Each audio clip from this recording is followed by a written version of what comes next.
Hi everybody, welcome back to our channel. My name is Melinda. Together with my husband Adine, we are full-time resellers slash business owners. And today we are going to be doing a video that has been asked for numerous times. It is all about shoes today. So we are going to cover how we clean shoes, brands that we flip, brands that we don't flip, condition, what to look for when you're in the thrift store, seasonality, sourcing shoes, and then pricing, how to value your cost of goods, some data, of course, we like to throw that in there. So stay tuned. If any of that is of interest to you, we're going to jump right into it.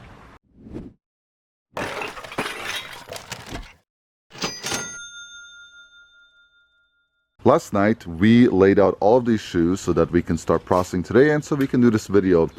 So I'm going to walk you through all of the shoes that we have here and just give you some examples of some of the brands, of course with the help of Melinda, that we flip, that we find, really all over the place to resell online. You can see that there's a variation of types and styles. There's some rain boots, there's some pretty colorful, sports shoes or athletic shoes.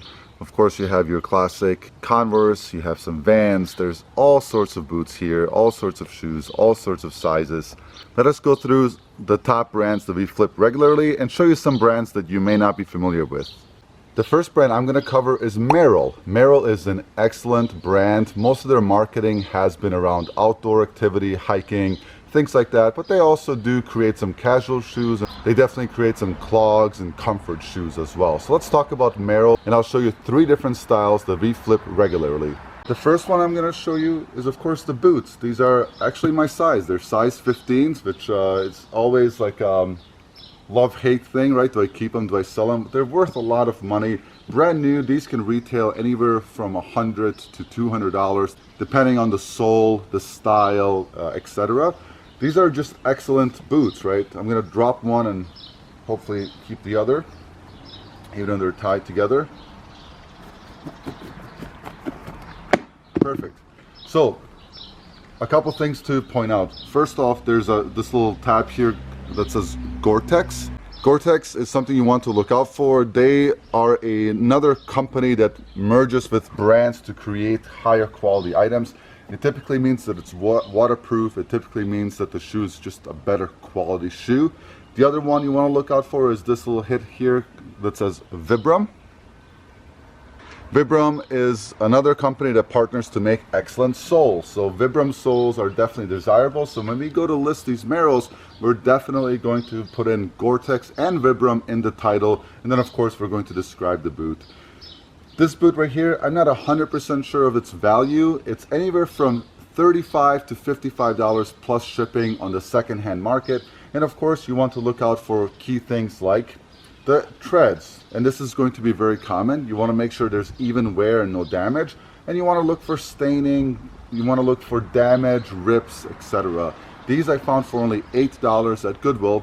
And they'll flip really fast for us, especially being a larger size and a great brand. You can also use key terms like hiking boots, outdoor boots, work boots, and then also make sure that if they are composite or steel toe that you're calling this out in your description and your title. A second style of Merrell shoes are going to be these hiking type shoes. So they're outdoor shoes, outdoor activity. These have a Merrell Continuum hit here right underneath their logo, and they're also Vibram sole. And you can see just by the design that these are meant for outdoor activity. Again, the treads are designed for mud, hiking, climbing, etc. These are worth anywhere from $25 to $45 plus shipping, depending on the style, depending on the model, etc. On the inside of the tag, you can usually find some information about Merrells. So these say that they are Merrell performance footwear and they are men's. Some of them will actually tell you the exact model. This one I can barely read. It says something chameleon or chameleon, and then I can't read the rest. So when we're ready to list this, we'll definitely try to distinguish and figure out the exact model. And the third Merrell type of shoe that I want to cover is these Mary Jane. So Mary Jane is a term I learned from the camera lady here, Melinda. It's just a single strap across. These are made out of suede, and they're really fast sellers for us. These will sell anywhere from $25 to $35 plus shipping, depending on, again, the model. Inside of the tag, it states that it's the Plaza Bandu Espresso. So espresso is the color, and then when we look out the value, we're going to type in Plaza Bendao, and of course it has a size information as well. These have very similar treads to the outdoor hiking shoes, but of course they have a little bit cleaner, more casual cap toe look. Don't pass on these. They might look a little boring, but again, really good seller for us. Mona's gonna hop on. She's gonna pick a brand and show you a couple examples and what to look out for. I'm going to cover Nike. I don't think it's going to come as a surprise to anyone that Nike is a huge shoe brand to watch out for. Generally speaking, if you are just starting out in shoes and you have no idea what to pick up, Nike is a great brand to start with. They are known globally as a quality sports shoe. They're also easy to look up each style to check your comps on them. Every Nike shoe is going to have a tag with a style number on it. So there's a number you'll see in between two dates. It says 11/30/16 and 1/21/17. Those are the manufacturing dates. And then that number in the middle is the style code. The last three digits generally indicate the color, and that other digit before that dash will be the style. Also, they will say on the tags, usually, these are Zoom Vomeros, but there's lots of different hits on Nike. Sometimes it's just the Jordan. For example, this shoe doesn't say Nike anywhere on the outside, but it does have the Nike Jordan hit. So you know that that's Nike as well, so you know to look for that tag. I'm gonna go through a couple variations that we have today that we're processing. The first are skate shoes. So when we started selling shoes, Nike skate shoes was a new thing for me. I didn't even know they did skate shoes. It seemed a little bit more hipster as opposed to athletic, but they do. These have done well for us multiple times. These are the Nike Stefan Janoski. They sell very quickly, especially if you can get them in unique colorways. These ones have the camouflage, which will sell well, and these, of course, have little stars, and they're a nice burgundy color. So the more unique, generally speaking, the better. If you see bright colors, if you see cool designs, walk over to those shoes, pick them up, check them out, because generally people are looking for that. An exception to the big colorway rule would be Air Force Ones. Right now, the double white is super hot. Nike Air Force Ones will do well in any color, anytime, but specifically if you're watching this recently, this white Nike Air Force One, this will command a very good value. Again, you could look these up by style, or down here on this buckle, you see that AF1, that's Air Force One. I specifically enjoy finding these because I'm a really big Nelly fan and I like to sing that song a lot. So these are just an extra special find for me when we get them. A very strong area for Nike shoes is basketball shoes. That comes as no surprise. They do big collaborations with these huge basketball stars. Kyrie Irving, LeBron James, Charles Barkley, lots of them. And of course, you know, back in the day, the original Michael Jordans, those are still very popular. These sort of have a retro look to them. That's always a cool feature. When you get these bubbles down here, make sure that they're not popped. Give them a squeeze, make sure that they're still holding tension. If they're popped, they're really not worth anything. That's the whole appeal of having that bubble there. And you're gonna see those with Nike Airs. And you can look at the front as well. They also say them on the bottom. And then of course, hopefully your style tag isn't too worn where you can pull up the number 2 and that will pull it up as well when you're doing your searches. This is another example. This is actually the LeBron collaboration. It says his name right there on the back. And they generally have this elevated heel. So they're running up and down the court, makes sense. They want a little bit more support. And that's what those basketball shoes are designed for. They also tend to have a higher ankle shaft here. Again, it just protects their ankle when they're running, and that's the distinguisher of basketball shoes. If you find kids Nike shoes, look them up. We have done very well with kids Nikes, especially if they're different colors. They have pops of color. Kids obviously like those shoes. And the great thing about kids Nikes is that they're usually in excellent condition, because when you think about a kid, they grow so fast. They're usually just only wearing those shoes for a little bit of time. The treads are usually awesome. They're very clean, generally speaking, and super easy to sell. So these ones are a kid size. They're a bigger kid size, but we paid $2 for them at a garage sale, and they'll sell anywhere from $30 up to $50 sometimes for kids shoes, and that will always depend on the style, of course. You're still looking for condition. You do want to make sure they didn't wear them to death, but just a couple wipe offs here, and these are going to be good and ready to list. There are multiple different styles of running shoes with Nike as well. Everybody seems to sort of have their own preferences. One really high-end running brand is the Pegasus. If you see that, flip them over, check the soles. One thing with high quality running shoes is that runners do tend to wear them until they're ready for the next shoe, which means there is a little bit more wear. But if you can find them still in great condition, those can command a very high price. Pegasus is just one. There are so many different styles just within Nike of running shoes that it's always worth just pulling them and checking that tag number to see what they're selling for. Another offshoot of Nike, or within the Nike, under the Nike umbrella, is the Nike ACG. It does come up separately as its own brand. It's all condition gear. They're very high quality. They're usually made with the Vibram, sometimes the Gore-Tex that Adine was talking about. The treads are thicker. You see a lot of hiking shoes in the ACG. They also make outdoor sandals. A broad spectrum, but generally speaking, it's more outdoorsy hiking type of shoes that you'll see with the ACGs. That's a very basic tutorial on Nike shoes. Adine will cover some more brands. It would be nearly impossible for us to go through every single brand, so I'm going to mention a couple, then I'll show you a couple. So one you definitely want to be looking out for are called Hoka. Hoka is a great brand. You want to look out for Saucony. You want to look out for Mizuno. Those are generally running type shoes. There's also New Balance, Adidas, of course, Champion. And then when you come into like these clog styles, of course, there's nursing clogs, there's Born, there's Sanita, there's Danskos. There's a lot of different ones, and there's a lot of really good ones. Of course, again, we can't cover every single one, but those are just some of the honorable mentions. Let's talk about Brooks, and let's talk about Keen real fast. We've done really well selling Brooks running shoes, so here's a couple of examples. The first one here is the Brooks Dyad 2s. It says right here on the tongue the actual model, which is nice. This is a pair of Brooks Adrenaline.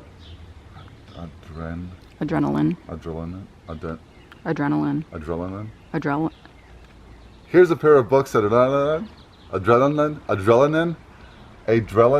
I should have picked something. Adrenaline. Here's a pair of Brooks Adrenaline. It's fine. Adrenaline. Is that it? There Adrenaline. It is. Again, these are a good running shoes from Brooks. Also be on the lookout for Brooks Ghosts. That's another model that does really well. This does have a little bit of wear on the front part of the thread, so we'll definitely disclose that. But in general, they'll still sell really well. They have a nice, clean colorway. We got these for free, so free into probably 25 to 30 plus shipping for this pair of Brooks. Another Brooks style is the Glycerin. These are the Glycerin 14s.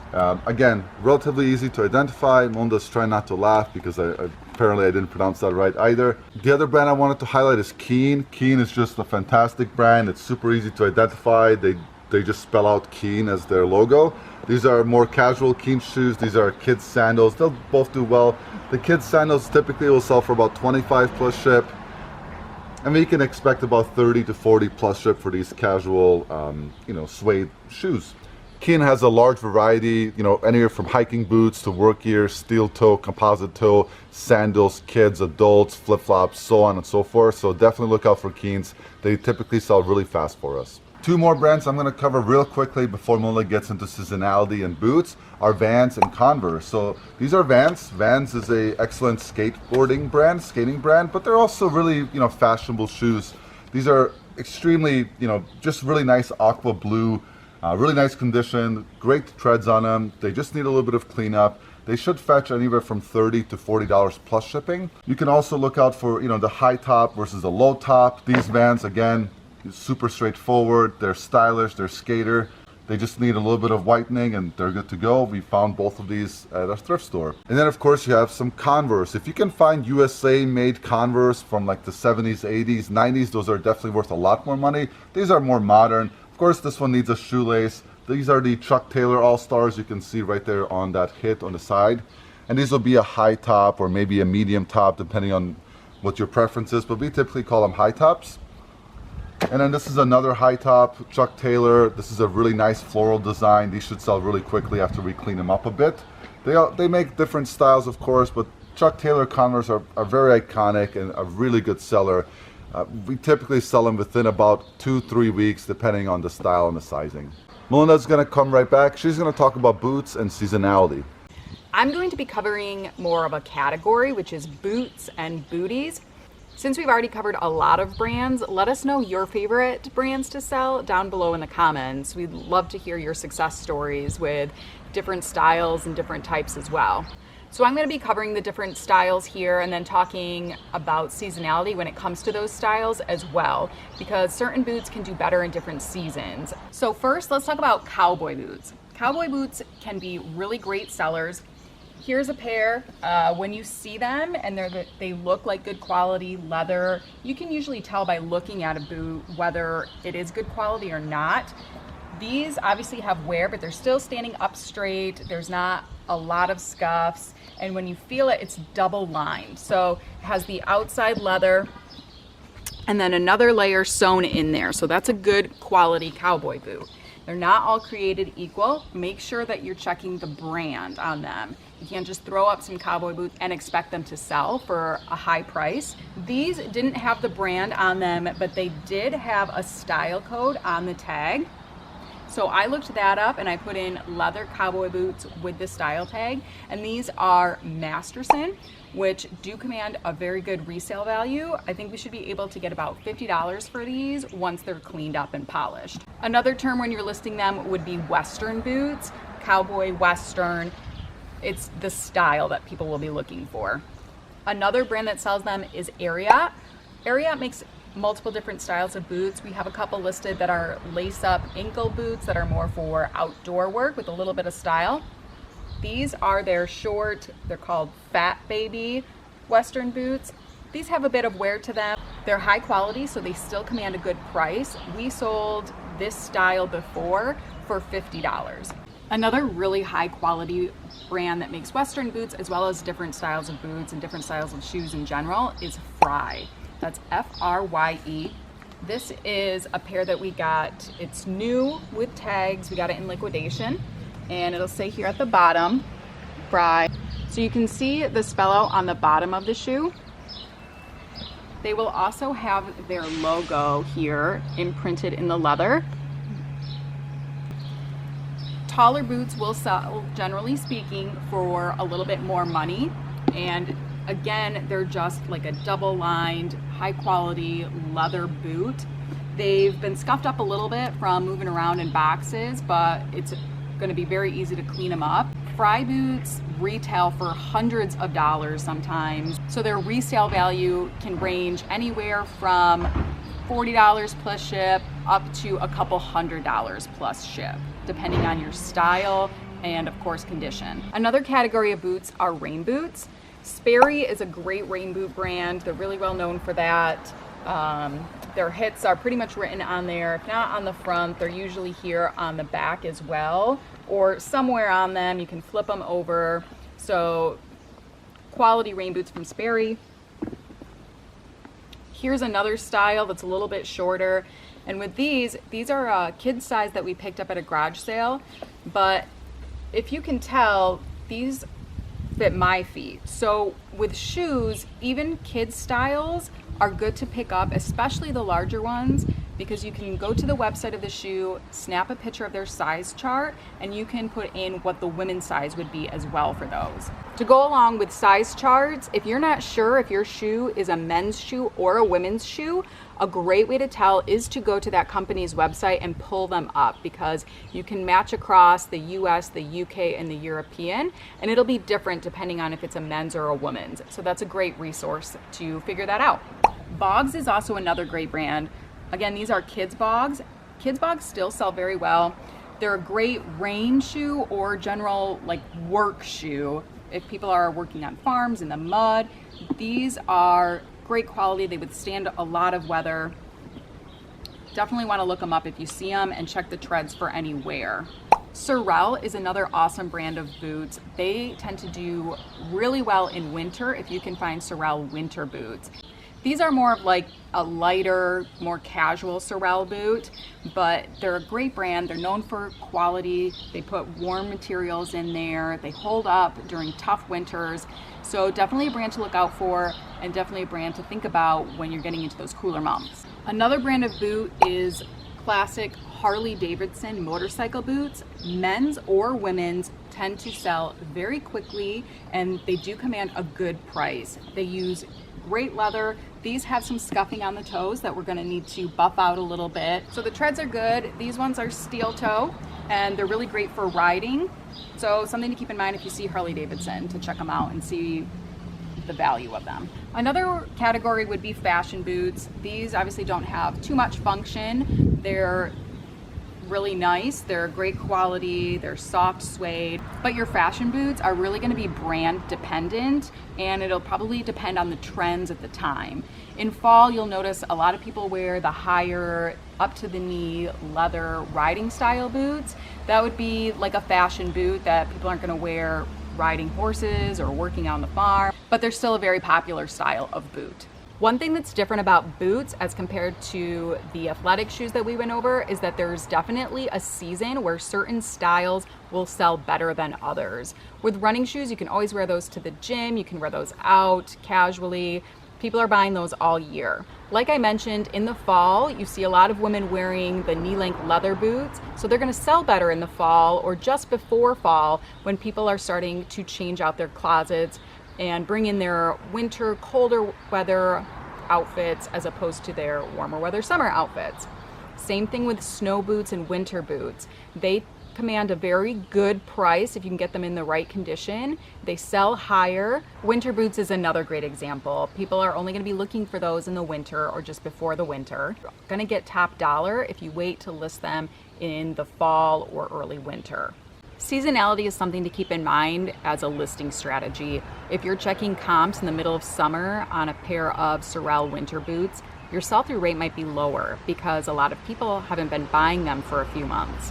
However, if you get later in the year, it might be an over 100% sell-through rate because people need them. People will still buy winter boots in the middle of summer, but it's not as frequent, and you tend to not get as high of a value as if you were waiting until people actually needed them. It's definitely up to you when you list them. Our strategy is going to be to wait, hold off a couple months, and then list them in the fall, and they should sell very quickly. That has been our experience with those seasonal boots, is that they do tend to fly when you get them in at the right time. Boots that sell all year would include the rain boots, the booties, the fashion boots, and even the Harley Davidson motorcycle boots as well, because people sometimes do travel to take rides all year, so they're always looking for those boots. Next, we're going to go over some cleaning strategies that we use to clean our shoes. Here are the most common tools and products that we use when we are cleaning and conditioning our shoes. So anytime we do anything leather, you can use a lot of different items. So there's the saddle soap that polishes them up, there's leather lotion, there's a lot of different brands you can use. There's a scuff cover from Kiwi, black shoe polish, of course, for black. This is some sort of brown shoe polish you can use. You can also use a brush if you'd like to, or just any sort of old rag will do the trick. When it comes to blemishes in leather, this product will usually take care of it pretty quickly and pretty easily without a lot of muscle power. We use regular Dawn dish soap, some sort of hand brush. You can use an old toothbrush to clean with. We've seen people use like a rotary brush on like a drill. You can do that as well if you want to, but this does the trick just fine. We use baby wipes very commonly for cleaning as well, if you needed to kind of get into a spot, or if they just need a light brush, you know, light cleaning, baby wipes do really well.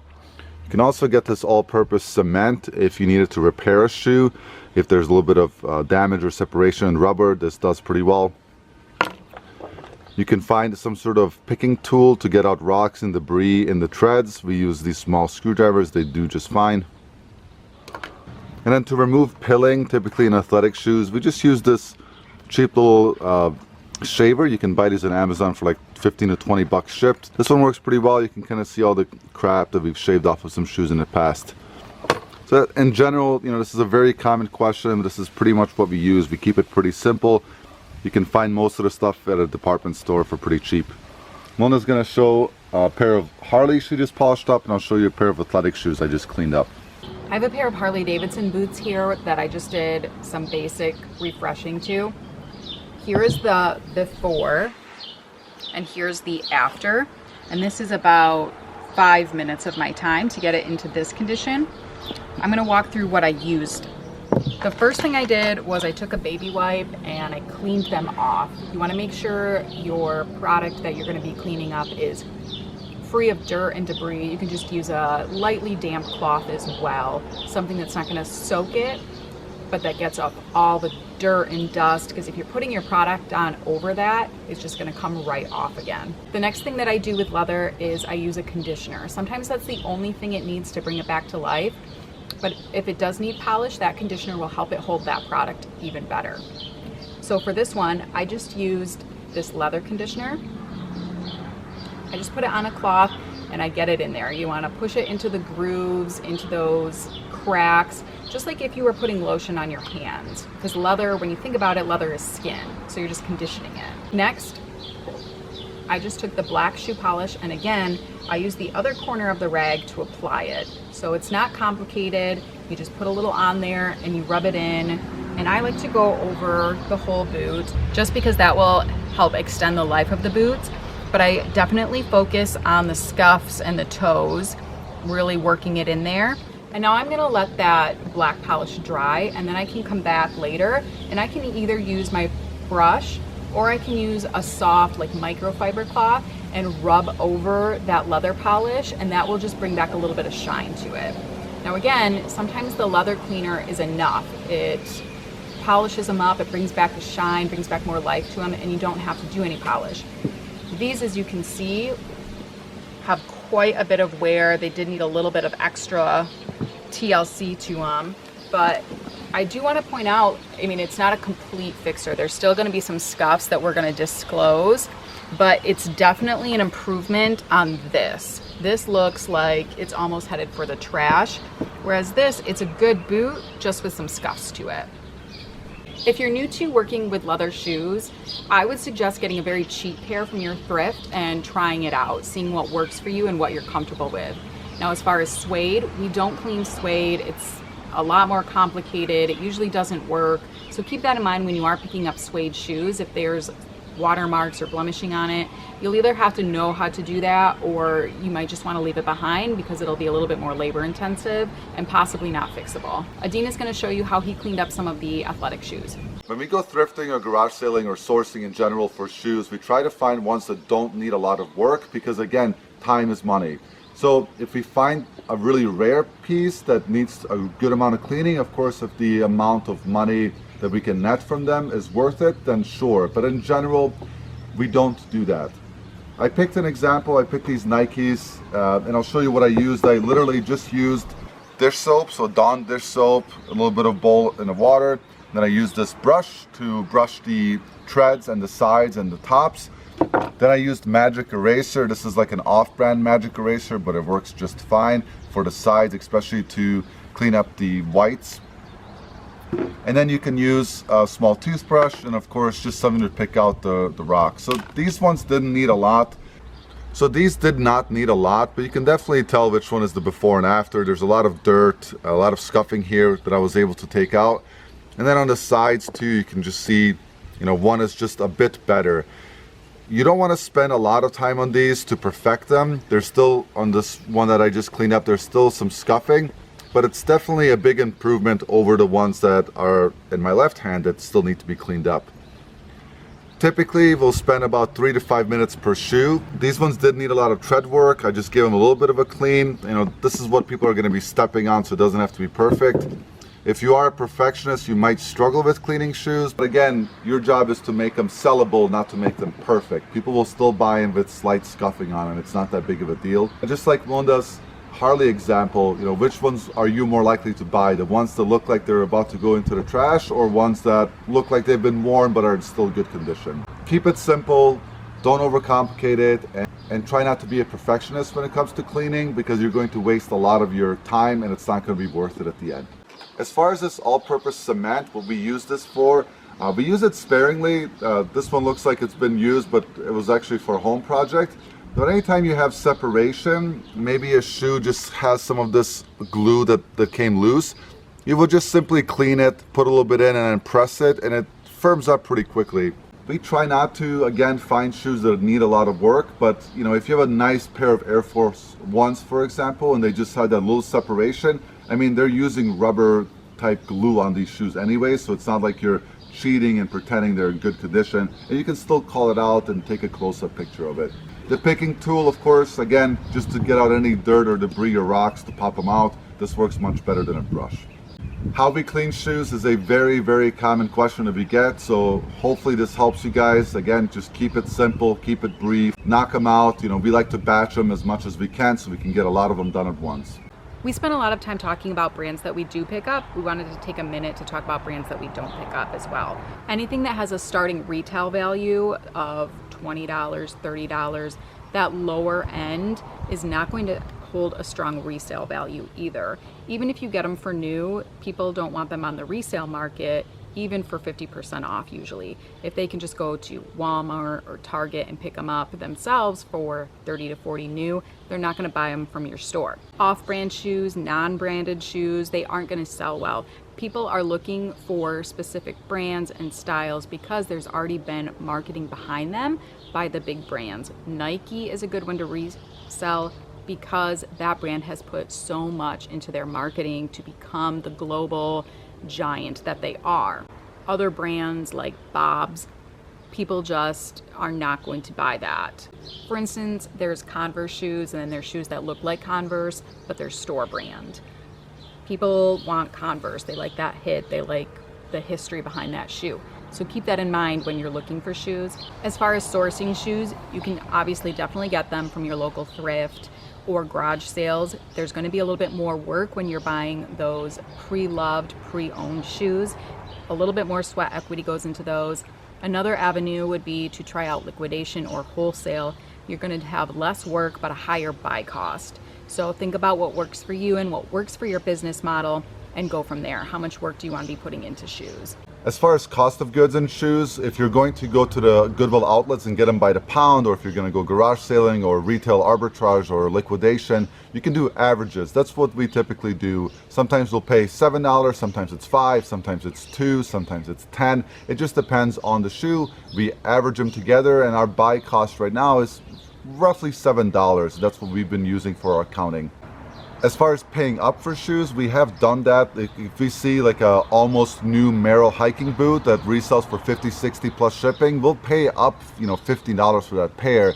But typically our shoes are selling in that $30 range, so we're usually not comfortable paying more than $7 a pair, because after fees and shipping, it usually gives us a net profit around $20 to $22. Of the hundreds of shoes that we've resold on platforms like eBay and Poshmark, our net average is typically around $22. So we cannot really sell shoes for 15 plus ship or 20 plus ship because we're not going to get to that average. So we try to stick to these brands. Like Melinda mentioned, we don't resell brands that don't have a strong marketing scheme behind them, and we don't resell cheaper shoes. In our opinion, shoes are a volume game. They typically take a little bit longer to sell, so obviously the more options you're giving your customers, the better you're going to be off. Right now we have about 200 pairs for sale with another 160 pairs in processing roughly, and we typically sell between 5 and 10 shoes per week, or 1 or 2 a day. We've had our highs and lows. We've sold a lot. We've had days without any shoe sales. It's just happened. So it's definitely a volume game. You're not going to get rich quick off of reselling shoes, but there's a lot of people that make a living just reselling shoes. There's also hype shoes, new releases. We don't really go into that avenue a lot because there's a lot of risk there. There's a lot of market fluctuation, and there's a lot of risk for scammers. So if the new, I'm just making this up, the new LeBron 55s come out, if they retail for 150, but you get the exclusive, only a couple hundred released, you resell for 400. There may be a lot of scammers that will target you because they're worth a lot of money, and especially if you're newer to the game of reselling, yes, you want to make a lot more money faster, you want to go for higher margins. Just keep in mind that there's risk. That doesn't mean it's impossible to do. People do it all the time. It's just something that we don't do very often. Of course, the name of the game is to always keep your prices as low as possible. So if you're beginning, we definitely recommend you find your closest Goodwill outlet store, and you'll get them by the pound because you can get a lot there and you're not going to break the bank buying them there. You can also buy them off of your friends and family as well for cheap, and just kind of get your hands wet, get your feet wet. When we first started selling shoes, I really didn't like it, but then we learned through time that it really is just a volume game, and we learned how to batch, and we learned how to be more productive, and we became a lot more efficient getting them up and sold. Thank you guys so much for tuning in. Thank you for clicking on the video. Of course, leave us a comment below, like Melinda mentioned, of your favorite brands to resell, or your success stories in shoes, or if you're just getting involved in them. We appreciate you spending your time with us. Hopefully this answers a lot of questions, and now finally we have a video that we can direct people to when they do ask us about shoes. You guys take care, and we'll see you in the next one.